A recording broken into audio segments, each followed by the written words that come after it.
បានជំរាបសួរពុកម៉ែបងប្អូនទាំងអស់គ្នាដែលតែងតែទស្សនាការផ្សាយរបស់ខ្ញុំនៅក្នុង YouTube ថ្ងៃនេះខ្ញុំធ្វើបទបង្ហាញមួយអំពីការរស់នៅចំការរបស់បងដែលគាត់រស់នៅចំការនៅក្នុងចំការអរ៉ាល់នេះបងប្អូនបាទខ្ញុំចង់សួរសំណួរខ្លះៗទៅកាន់គាត់ដោយសារតែគាត់ផ្លាស់ជីវភាពពីការរស់នៅភ្នំពេញហើយមករស់នៅចំការតើការរស់នៅចំការដែល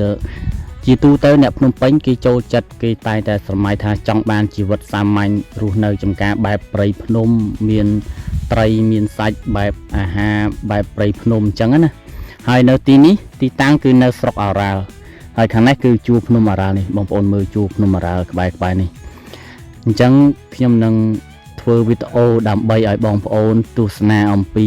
ដូចថាទេសភាពនៅជុំវិញនៅចំការអរ៉ាល់មានភ្នំអរ៉ាល់ហើយនឹងការរស់នៅការហូបចុកតើបានបន្លែមកពីណាបានសាច់មកពីណាយើងទៅទស្សនាវីដេអូពេញជាមួយនឹងពួកគាត់ទាំងអស់គ្នាបាទហើយអញ្ចឹងខ្ញុំចង់សួរថាតើចំការនេះផ្ទៃដីចំការនេះប្រហែលហិកតាដែរបាទបងផ្ទៃដីចំការយើងមានចំនួន11ហិក11ហិកតាបងប្អូនហើយចាំមើលបងប្អូនមើលនៅក្នុងប្លង់មួយខ្ញុំនឹងដាក់ប្លង់មួយដើម្បីឲ្យបងប្អូនមើលហើយនៅក្នុង11ហិកតានេះបងបានដាំដើមអីខ្លះដែរបងយើងបែងចែកប្លុកវាបងយើងដាំចន្ទីដូងហើយមានវាមានខ្នុរមានអីចឹងណាបងយើងដាំដំណាំម្ដងខ្ញុំដូចឃើញដើមលម៉ើដែរបងហ្នឹងហើយបងមានលម៉ើដែរលម៉ើហ្នឹងបានដាំរយៈពេលប្រហែលឆ្នាំហើយបងចូលជិត10ឆ្នាំជិត10ឆ្នាំហើយបងសម្រាប់វីដេអូវគ្គ1សូមបញ្ចប់តែប៉ុណ្ណេះជួបគ្នានៅវីដេអូក្រោយអរគុណបងប្អូន